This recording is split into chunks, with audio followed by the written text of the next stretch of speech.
I never thought I'd be the one holding the scalpel over the man who wrecked my life. But life's full of ironic twists, isn't it? I'm a surgeon, not just any surgeon, but one of the best in my field. Years of training, endless nights spent, hunched over anatomy textbooks, and more broken relationships than I can count except one. One that broke me completely. Her name was Claire. We'd met during my residency, back when I still believed that love could survive anything. She was a nurse, vibrant and warm in ways that always pulled me out of the darkness. She used to say that she loved how my hands never shook, not even in the worst of emergencies. She said they made her feel safe. We were inseparable, or so I thought. My career was demanding, but so was she. And for a while, we found ways to make it work until she started spending more time at the hospital's trauma unit, where a new attending physician had just arrived. Dr. Michael Carter, the kind of man who could make even the most self-assured surgeon feel like a second-class citizen. He had that smile, that easy way of talking, the charm that worked like a scalpel on the soft tissue of someone's heart. I didn't notice it. At first, how she started staying later at the hospital or how she brushed off my questions with a tired smile. I was too busy with my own patients, too sure that the life we'd built was unshakable. But one night, I came home early from a particularly grueling surgery. I was exhausted, my scrubs still smelling faintly of antiseptic, when I heard laughter. In the kitchen, it was Claire's laughter, bright and melodic, and then his voice lower. More?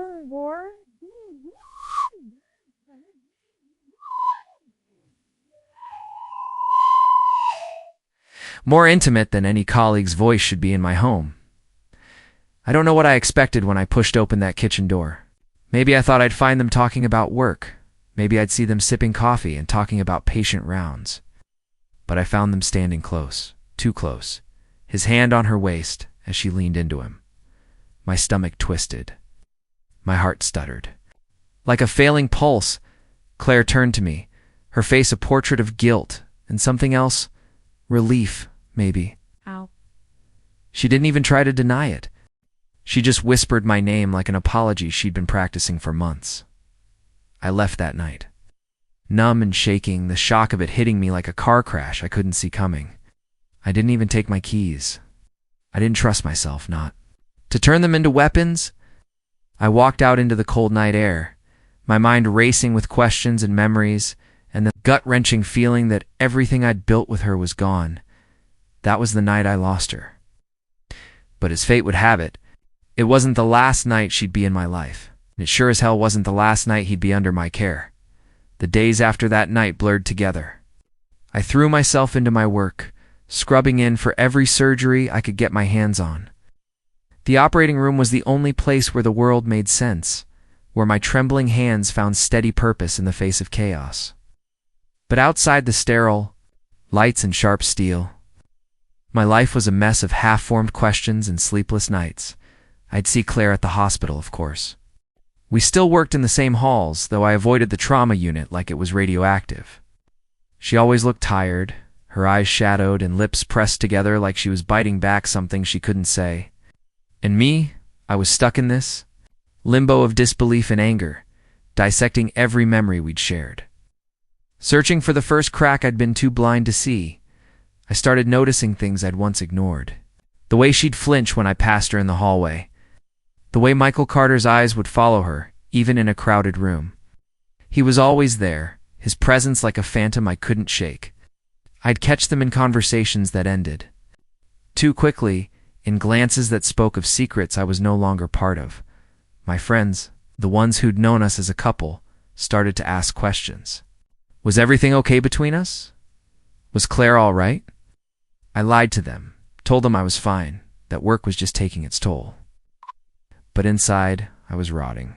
I'd go home to our apartment, my apartment, and I'd find reminders of her everywhere. The half-empty shampoo bottle in the shower. The coffee mug she used to leave lipstick stains on. Her favorite sweater draped carelessly over the back of the couch. I couldn't stand it. I packed her things into boxes, sealing them up like wounds I couldn't let fester any longer. But even then, she haunted me.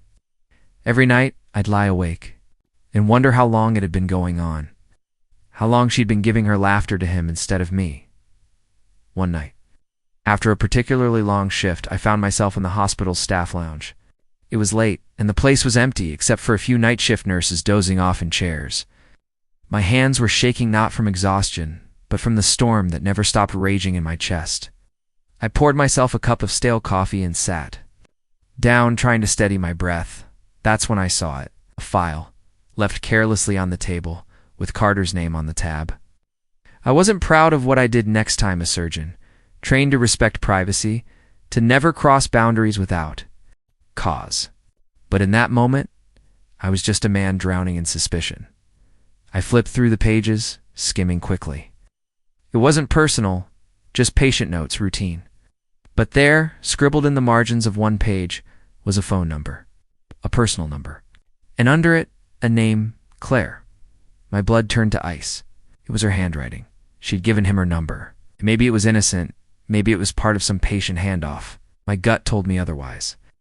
My gut told me this was the missing puzzle. Peace I'd been too scared to find. I put the file back and left the lounge, my mind reeling. Outside the night was quiet, but inside me, everything was screaming. I started watching them more closely, not just at work, but everywhere. I'd see them in the cafeteria, talking in low voices. I'd see them in the parking lot, standing to close. My suspicions grew like a tumor, twisting tighter every day. I tried to confront her once. I cornered her in the hallway, my voice low and shaking as I asked, "Claire, just tell me the truth. How long has this been going on?" Ow! She looked at me, her eyes welling up, but she said nothing, just turned and walked away, leaving me standing there with 1,000 questions and no answers. I started feeling like a ghost in my own life, watching from the sidelines as everything I loved slipped away. The betrayal cut deeper than any scalpel I'd ever held. I dedicated my life to healing others, but I couldn't even begin to stitch up the wounds she'd left in me. Still, I didn't have the full story. My suspicions were just that, suspicions. And I wasn't the kind of man to destroy someone's reputation without proof. But every day, the weight of what I'd seen and what I knew in my gut grew heavier. It was only a matter of time before I found the truth I was both desperate and terrified to uncover. The turning point came late one evening, in a place I never expected it, the hospital's on-call room. It was a cramped space, stale coffee lingering in the air, but that night, it became my war room. I'd been up for nearly 24 hours straight, running on caffeine and adrenaline, my mind buzzing with questions I couldn't shake. After my last surgery of the night, I found myself back in that room, staring at the ceiling, feeling the weight of everything pressing down on me. I don't know what made me check her old phone. Maybe it was the way she'd left it in the apartment, half charged and forgotten in a drawer. Or maybe it was the gut feeling I couldn't ignore that she'd never fully let go of me. Even when she was already gone, I powered it on, my hands trembling. Screen lit up, and there it was. Messages, photos, a timeline of betrayal in black and white. The first one I read nearly brought me to my knees. "I miss you. I hate sneaking around, but it's the only way we can be together." Was from him. Carter. The timestamp was from weeks before that night in the kitchen. My eyes burned as I scrolled through the endless string of confessions and stolen moments, each one another knife to the gut. She'd sent photos, too. Smiling selfies in the staff break room, ones I'd seen her take but never realized weren't meant for me. Conversations were raw, intimate plans for weekends away, whispered confessions of love. They were living a life I hadn't even known existed, a world built in the shadows of mine. I could have thrown the phone across the room, could have screamed. But instead, I felt a cold clarity settle over me. This was it. This was the proof I needed. I started documenting everything, each message and call log. I took screenshots, emailed them to myself, and backed them up to a drive only I could access. I didn't know what I'd do with it yet, but I knew I needed it. I wasn't going to let them slip away unscathed. The next few days were a blur of careful observation and quiet rage. I became a surgeon in my own life, cutting away every distraction so I could see things for what they really were. I noticed how she still wore the necklace I'd given her, even as she slipped away to meet him. I saw how his hand would linger just a moment too long on her lower back. A gesture so small that only someone who'd been in love with her would notice. I wasn't alone in my suspicions, though. One of my colleagues, an anesthesiologist named Priya, had seen the same things I had. The looks, the late-night rendezvous. She pulled me aside one evening in the OR, her gloved hands steady as she whispered, "I don't want to get involved, but I see what's happening." You're not crazy. It was the first real validation I'd had, and it steeled my resolve. I started enlisting her help, carefully and quietly. She'd cover for me when I needed time to check their schedules, to see when they'd be alone together. She'd give me updates, subtle nods in the hallway to let me know when they were slipping off together. I wasn't proud of how deep I let myself sink into it. But betrayal does that to you. It turns you into someone you never thought you'd be. Someone who can't rest until they know every detail, every lie. I watched them from a distance, gathering every scrap of evidence. They thought they were being discreet, but love, real or not, always leaves a trail. I saw them leave together in the middle of shifts, taking their time to return. I saw the way he'd brush his thumb across her hand when they thought no one was looking, at night. I'd lie awake in the apartment that still smelled like her perfume, planning my next move. I wasn't going to confront them yet, no. That would be too easy for them to wriggle out of. I wanted them to feel it, to know that I knew. I wanted them to realize they couldn't just walk away from what they'd done to me. Started to think like a surgeon preparing for a delicate operation. Precise, controlled, patient. I documented everything, bank statements that showed hotel charges, little notes she'd left behind without thinking, the way his car would be, parked outside her building long after visiting hours ended. Each piece of evidence felt like another stitch in the wound, but I welcomed it. It made the pain feel useful, like I was reclaiming control over the chaos, and through it all, I felt a strange calm settling in. The betrayal still burned in my chest, but now it was tempered by something stronger: determination. Let this end with me as just another casualty of their affair. They turned me into a ghost in my own life. But I was done haunting the sidelines. The more I uncovered, the more I realized that this wasn't just about revenge. It was about taking back the part of me they'd tried to steal. The part that still believed in loyalty, in love, that didn't come with hidden costs.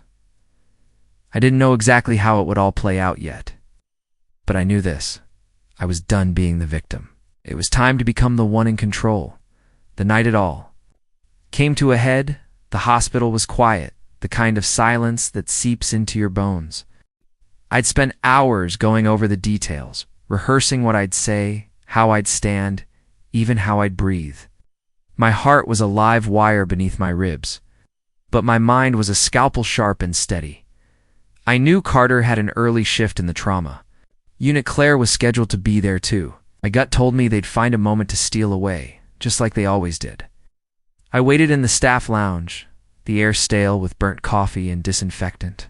My hands rested on the table, fingertips brushing against the phone that held every damning piece of their affair. I didn't have to wait long.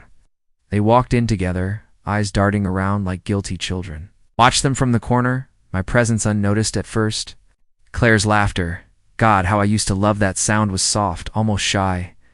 Carter's hand hovered at the small of her back. My pulse pounded in my ears. I stood up, and they froze. Claire's eyes widened as she took me in my scrubs. My clenched jaw, the calm fury in my voice. "Can we talk?" I said, my voice low but steady. She tried to play it off, her smile brittle. "Now, I'm about to start rounds." "Now," I repeated, and something in my tone made Carter's mouth snap shut. I led them to an empty conference room. The door clicked shut behind us, the quiet thrum of the hospital suddenly deafening. I turned to face them, my hands shaking, but my voice was like steel. "How long?" I asked. My eyes locked on Claire's, demanding the truth. She flinched. "Please, let's not," I cut her off. "How long, Claire?" Her lips parted, but no sound came.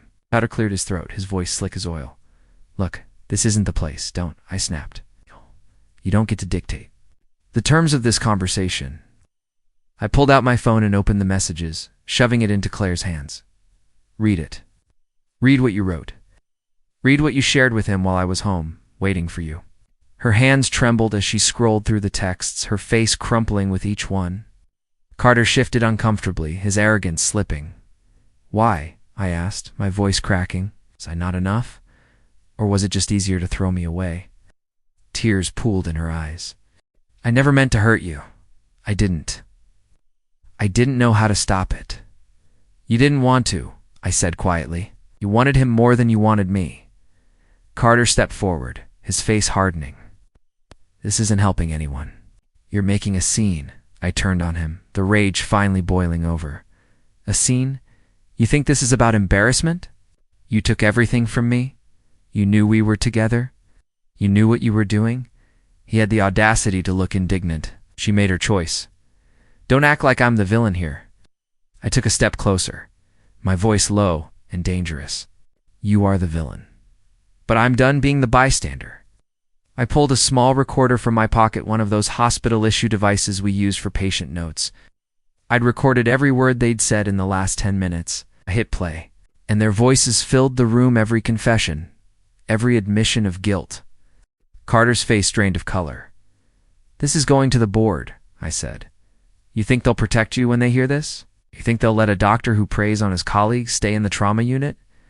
Claire sobbed, covering her mouth with her hands. Carter tried to reach for the recorder, but I stepped back. You don't get to touch this? You don't get to touch me ever again. For a moment, no one moved. Then Carter's expression hardened, like he was about to spin some lie. But I cut him off. Save it. You're done. We're already sent copies of the messages and the audio. To HR. To the medical board. This ends today. Claire crumpled into a chair, her shoulders shaking. I'm sorry, she whispered. But I couldn't tell if she meant it, or if she was just scared of losing everything. I looked at her. For a moment, I felt the ghost of the man I used to be, the man who'd loved her beyond reason. But that man was gone. He died the night I walked in on them. I turned to leave, my hands steady, even as my heart shattered all over again. I hope it was worth it, I said softly, because you've both lost more than you realize. I stepped out of that room and into the hallway, the hospital buzzing. With life around me, my legs felt like lead, but my mind was clearer than it had been in months. I'd faced them, exposed them for what they were. I'd taken back my power, my dignity. As I walked away, I didn't feel like a victim anymore. I felt like a surgeon, precise, unflinching, and ready to cut away anything that threatened the life I still had left. The aftermath was swift and merciless, like a blade through soft tissue. Within days, the recordings and screenshots I'd sent to HR and the medical board became the subject of hushed conversations and carefully worded emails. The hospital's leadership couldn't ignore the evidence. They called in both Claire and Carter for meetings behind closed doors, and word spread faster than I'd expected. Carter tried to brazen it out at first. He'd always been good at charming his way through tight situations, but charm only goes so far when you're caught red-handed. His patients were reassigned, his cases taken over by other doctors. His name, once spoken with admiration, now carried a different weight, whispers of scandal and ethical violations. I heard he was placed on leave, pending a full investigation. Some said he wouldn't be back. Some said he was already packing his office late at night, his shoulders hunched and eyes hollow. Claire's fall was quieter, but no less painful too. Watch. She avoided me completely, her usual brightness snuffed out by shame and regret. I saw her walking the halls with her head down, no longer the woman who once laughed so easily. Away she was transferred to another unit, away from the trauma team where they'd shared their secret world. I didn't know if she'd ever come back from the shadow of what they'd done. As for me, I felt a strange stillness settle in my chest, like the calm after a storm. Betrayal still throbbed under my ribs, but it no longer owned me. I'd taken back the narrative, forced them to see what they'd tried to keep hidden in the dark. I started sleeping again, though the nights were still too quiet sometimes, the memories too sharp. But each morning I woke up with a little more strength, a little less of the weight I'd carried for too long. My colleagues, those who'd seen it all unfold, treated me with a quiet respect.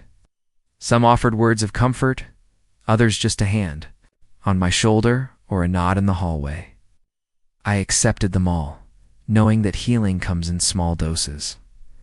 There were moments when I'd still catch my reflection in the mirror and see the cracks they'd left behind. Ow.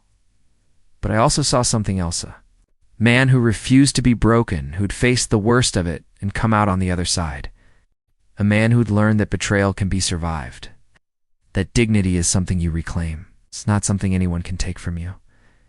I didn't know what the future held for them, or even for me. But I knew this. I'd stopped letting their lies define me. The hospital was still my domain, my sanctuary, and I'd walk those halls with my head high, scars and all. 'Cause even in the darkest moments, I'd proven to myself that I was more than the sum of their betrayal. I was the one who'd cut the cancer out, and now I was finally free. In the weeks that followed, life began to settle into a new rhythm. It wasn't easy, of course. Healing never is. But there was a relief in the honesty of it, in waking up each morning and knowing that I'd faced the truth head-on and survived. I poured myself into my work. But it wasn't just about distraction anymore. It was about reclaiming the parts of my life that had always been mine. The precision of my hands in the operating room. The quiet confidence that comes from doing what I was born to do. My patients became my refuge again. Their stories reminders that no matter how broken the world might seem, there's always a chance to put it back together. I started taking better care of myself too. Long walks in the early mornings, the city still half asleep. A new coffee shop I discovered, where no one knew my story, and I could sit by the window and watch the world go by. It was in those small, quiet moments that I began to find myself. Again, I won't pretend the scars aren't still there. Some nights I'd still wake up with her laughter echoing in my head, or the memory of that kitchen door swinging open, shattering everything I thought I knew. But I learned that pain doesn't have to be the end of the story. It can be the start of something else. Something stronger. Friends who'd once been on the periphery of my life stepped in closer. Their kindness a balm I didn't know I needed. Priya especially became more than just a colleague. She was a lifeline. Someone who reminded me that not everyone would turn away when things got hard. We shared late-night conversations in the staff lounge, trading stories about the patients who'd changed us and the ways we were learning to change ourselves. One night, she looked at me with a smile that was half sadness, half hope, and said, "You know, you're not just surviving this, you're growing from it." And for the first time, I believed her. I didn't rush to fill the void Claire left behind. Love, I realized, isn't something you can force to fit around old wounds. It's something that grows slowly, patiently, like scar tissue knitting over a break, so I let it be. I focused on the things I could control: my work, my own heart, the quiet certainty that I was still here, still standing. I even found moments of gratitude in the wreckage. Because as much as it hurt to lose what I thought I had, it forced me to see myself more clearly. To understand that my worth isn't defined by someone else's choices, that I am more than the sum of my heartbreak. Claire and Carter became footnotes in a story that no longer belonged to them. I didn't know where they ended up, and honestly, I didn't care. Their betrayal wasn't my burden to carry anymore. The finality of it all was a kind of peace I hadn't expected. It was the quiet that comes after the last stitch is tied, the relief of knowing the wound has been closed. I walked the hospital halls without flinching now, my head high, my shoulders squared. I was still the same man who loved fiercely, who believed in loyalty and truth. But I was also someone new, someone who knew that even when love fails you, you don't have to lose yourself. And that was the greatest victory of all. Looking back now, see that betrayal isn't just about the lies someone else tells, about the truths you're forced to face within yourself. It's about what you're willing to fight for, even when everything you believed in has been torn apart. For me, the lesson was simple, but hard won. True strength isn't in how hard you can hold on, it's in knowing when to let go, when to cut away what's killing you and trust that what's left can heal. In the end, I didn't need to prove anything to anyone but myself. I didn't need apologies that were only meant to soothe their guilt. What I needed, what I found, was the quiet conviction that my life was still mine, and no betrayal could ever take that from me. Justice, I learned, isn't always loud. Sometimes it's the simple act of standing your ground, of refusing to be defined by the damage someone else leaves behind. Sometimes it's in the silent victories. The nights when you lie in the dark and realize you're still here, still breathing, still moving forward. I don't pretend to be unscathed. The scars are there, etched into the fabric of who I am. I've stopped hiding from them. They're proof that I survived. I learned to wield the pain as a tool instead of letting it control me. To anyone out there who's been where I've been, who's felt the sting of betrayal and wondered if they'd ever feel whole, want you to know this. You will. You'll find the strength to stand back up. You'll learn that your heart is tougher than you think. Look in the mirror and see not the hurt, but the resilience that carried you through it. Because in the end, that's what betrayal really is, a test of what you're made of. And though it left me battered and breathless, it also gave me a gift I wouldn't trade for anything. The knowledge that I'm stronger than I ever imagined. And that's the truth I'll carry with me. No matter how many times the world tries to break me, I'll keep cutting away what doesn't belong and stitching together the pieces that do until I'm whole again, on my own terms.